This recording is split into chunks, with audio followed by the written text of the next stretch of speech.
আজকে গিয়েছিলাম বাইরে রেস্টুরেন্টে খাওয়ার জন্য। সবসময় তো বাড়িতে রান্না করে খেতে ইচ্ছা করে না, বাইরেও মাঝে মাঝে খেতে ইচ্ছা করে। গিয়েছিলাম চাউমিন খাওয়ার জন্য, কিন্তু বাইরে দেখলাম সেই রকম কোনো দোকানই খোলা নেই, আর যেইগুলো খোলা আছে সেগুলোতে খেতে পছন্দ হচ্ছে না। তো ও বললো চলো বাড়িতেই আজকে চাউমিন বানাও। তাই আসার সময় আমি সব কিছু কিনেই নিয়ে আসছিলাম। বাড়িতে এসেই চাউমিন সেদ্ধ করতে বসিয়ে দিয়েছি। প্রথমেই আমি জলেতে অল্প সাদা তেল এবং নুন দিয়ে চাউমিনটা সেদ্ধ করতে দিয়ে দিয়েছি। আর এখানে আমি কিছু বোনলেস চিকেন এনেছিলাম, সেগুলোই ছোট ছোট করে টুকরো করে কেটে এখানে দিয়ে দিয়েছি। লঙ্কা গুঁড়ো, গোলমরিচ গুঁড়ো এবং নুন, আদা রসুন বাটা, সয়া সস এবং ভিনিগার দিয়ে ম্যারিনেট করে রেখে দেব। তবে আমি 5 মিনিট রেখেছিলাম, হাতে যদি সময় থাকে তাহলে 15 মিনিট রাখলে খুব ভালো হয়। তারপর এখানে আমি সব কিছু সবজি কেটে নিয়েছি। এখানে কড়াইয়ে আমি তেল গরম করে 2টি ডিম ফাটিয়ে দিয়ে দেব। আপনারা শুধু ডিম দিয়েও বানাতে পারেন। ডিম দিয়ে এখানে অল্প নুন দিয়ে আমি ডিমগুলি ভেজে নেব।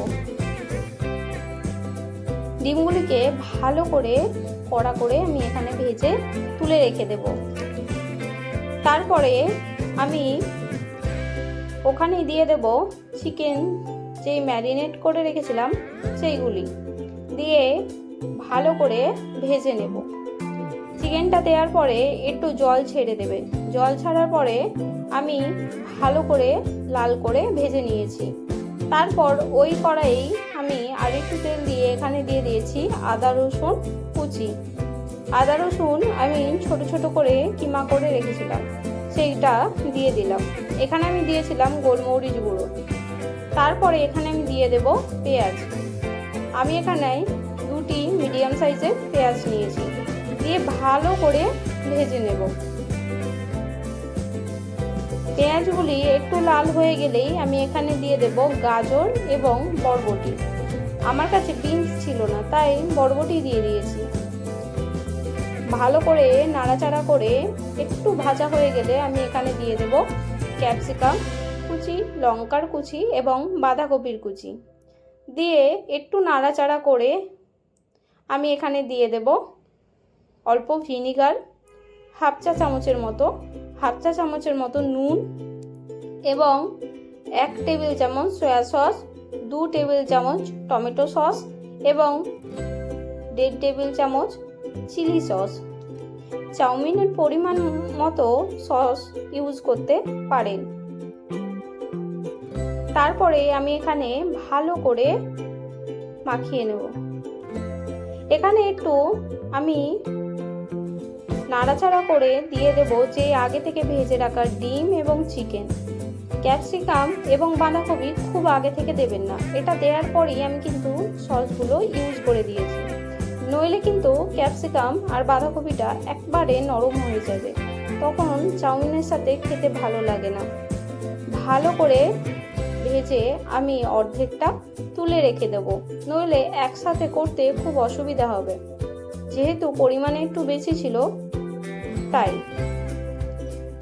তারপরে এখানে আমি চাউমিন আগে থেকেই সেদ্ধ করে জল ঝরিয়ে রেখেছিলাম, সেটা দিয়ে দেব। চাউমিন কিন্তু জল ঝরিয়ে রেখে আমি একটু সামান্য তেল মাখিয়ে রেখে দিই, তাহলে কিন্তু একটার সাথে আরেকটা লেগে যায় না। এই টিপস ফলো করে চাউমিন বানালে কিন্তু এই রকমই ঝরঝরে চাউমিন হবে। ভালো করে আমি হাই ফ্লেমে চাউমিন ভেজে নেব। চাউমিন কিন্তু ভালো করে না ভাজা হলে খেতে ভালো লাগে না, তাই ভালো করে নাড়াচাড়া করে হাই ফ্লেমে আমি চাউমিনটা ভেজে নিচ্ছি। এখানে চাউমিনটা আমার প্রায় ভাজা হয়ে আসছে। এখানে আমি দিয়ে দেব ধনেপাতা কুচি। ধনেপাতা কুচি দিয়ে আমি আরেকটু ভালো করে ভেজে নেব। এখানে আমার চাউমিনটা ভাজা হয়ে গেছে, আমি এটা নামিয়ে রেখে দেব। চাউমিনটা দেখতে রেস্টুরেন্টের থেকেও বেশি লোভনীয় হয়েছিল নাকি বলুন? এটা দেখার পরে আর কি বাইরে খেতে ইচ্ছা করবে? তাহলে বাড়িতেই রাতে ডিনারের জন্য এইভাবে চাউমিন ঘরোয়া উপকরণে রেস্টুরেন্টের মতো বানিয়ে নিই।